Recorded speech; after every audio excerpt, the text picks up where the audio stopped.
น้ำน้อยเดียวนะโอเคบุกคักเก่งนะไปแล้วเนาะเดี๋ยวนี้เนาะเดินทางไปแล้ว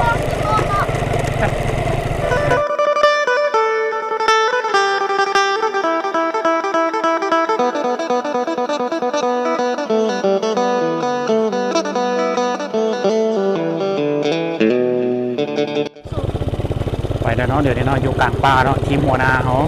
กำลังเดินทางไปเนาะกำลังเข้าป่าแล้วรู้สึกว่าการเดินเข้าป่าเนี่ยเราต้องมีเตรียมอุปกรณ์ไม่อย่างหลายๆอันเนาะจะเดินไปเนาะเป็น เสบียงอาหารบ่หรือเป็นอุปกรณ์กาแฟหรือเนี่ยต่างๆเนาะเอาไว้เป็นเดินป่าเนาะเอาไว้ป้องกันเนาะเพื่ออาจจะมีเวียนหาเราลกป่าเนี่ยต่างๆเลย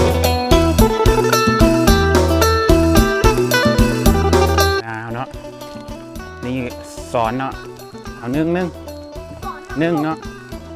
ซื้อสยามสอนนักลบ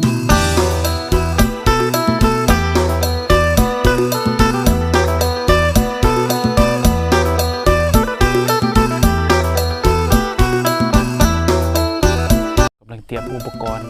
ในการซีดเบ็ดอยู่ด้วย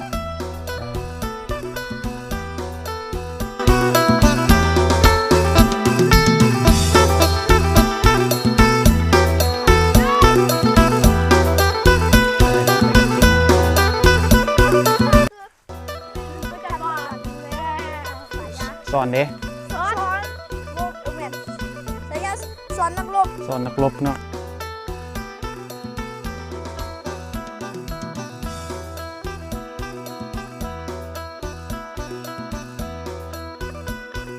นี่กำลังย้ายหนองเนาะเจอกับติดตาม2 หนุ่มเนาะ2 หนุ่มไฟแห่งข